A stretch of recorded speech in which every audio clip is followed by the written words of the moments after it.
हरदोई जिले के कोतवाली देहात क्षेत्र में हुए ब्लाइंड मर्डर का पुलिस ने खुलासा किया है, जिसमें पुलिस ने जहर खुरानी गैंग के 3 आरोपियों को गिरफ्तार किया है। यह आरोपी कभी सवारी बनकर या कभी सवारियों को अपनी कार में लिफ्ट देकर घटनाओं को अंजाम देते थे। साथ ही ई रिक्शा को लूटकर उनसे मिलने वाली रकम को आपस में बांट लेते थे। इनके द्वारा ब्लाइंड मर्डर को अंजाम देने के बाद पुलिस सक्रिय हुई और इस गैंग का खुलासा किया है, जिनकी निशानदेही पर पुलिस ने आला कत्ल और लूटे हुए ई रिक्शा बरामद किए हैं। हत्या में शामिल एक अन्य फरार आरोपी की तलाश में पुलिस जुटी है। हरियाणा के राहुल का शव एक सप्ताह पहले कोतवाली क्षेत्र के शाहाबाद हरदोई मार्ग पर डिवाइडर के पास मिला था।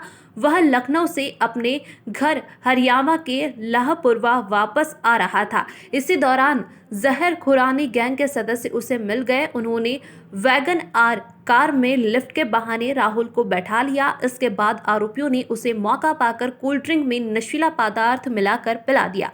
कुछ समय बाद जब राहुल बेहोश हो गया तो राम निवास व उसके एक अन्य साथी ने उसका मोबाइल फोन स्विच ऑफ कर दिया, जिसके बाद उसका पर्स निकाला और उसमें से 2000 नगद व उसके निजी कागजात थे, जिनको आरोपियों ने नहीं आया तो राम निवास और उसके साथी घबरा गए। पहचाने जाने के डर से उन्होंने राहुल की हत्या करने का विचार किया। तो उसके बाद वैगन आर कार को जहर खुरानी गैंग के सदस्य हरदोई शाहाबाद मार्ग पर स्थित जागरण भट्टे के पास ले गए, जहां भट्टे के निकट पड़ी ईंट से दोनों ने जान से मारने की नीयत से राहुल के सिर, पैर व हाथ पर बारी बारी से वार किए।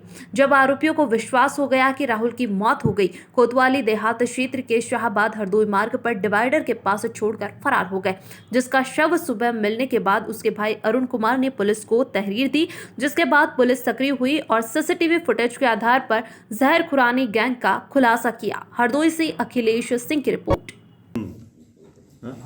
ईटा भी है। हाँ। लोगों की अरेस्टिंग की गई है। किस मामले में इन लोगों को अरेस्ट किया गया और क्या इनसे पूछताछ के दौरान निष्कर्ष निकाला है पुलिस ने? इसी महीने की 15 तारीख को थाना कोतवाली देहात क्षेत्र में एक शव मिला था, जिसकी पड़ताल की गई तो मालूम पड़ा कि वह लखनऊ में दुबग्गा से एक गाड़ी में बैठा था। उस गाड़ी की सीसीटीवी फुटेज से पहचान की गई और जल्दी पुलिस द्वारा खोजते खोजते गाड़ी मिल गई। उसके साथ उसमें जो एक व्यक्ति जो शहर का रहने वाला है राम निवास वो मिल गया। पूछताछ में उसने स्वीकार किया कि वो एक जहर खुरान गैंग का सदस्य है। इनके द्वारा ई रिक्शा में कभी सवारी बन करके उनसे टप्पेबाजी करते थे, जहरीला पदार्थ खिला करके। इसी तरह से इस वैगन आर पे भी सवारियां बैठा करके उनको बेहोश करके भी इनके द्वारा ये टप्पेबाजी की जाती थी और चोरी की जाती थी।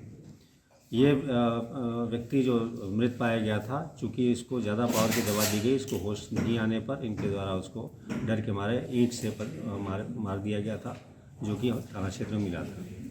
इनके 2 और गैंग मेंबर फिर पूछताछ के बाद अरेस्ट हुए हैं, जिसमें से एक व्यक्ति इनसे ई रिक्शा खरीदता था। इनके पास से कई ई रिक्शों के पार्ट्स, बैटरियां, हत्या में प्रयोग किया गया ईंट, ये सब बरामद हुए हैं। कोई अभी इसमें किसी और लोगों की भी तलाश है पुलिस को? इस पर्टिकुलर मर्डर में एक इनका साथी और है जिसकी तलाश पुलिस को है। साथ ही साथ जो आदमी अन्य इनके जो ई रिक्शा चुराने के काम करते थे उनको ही पकड़ा जाएगा।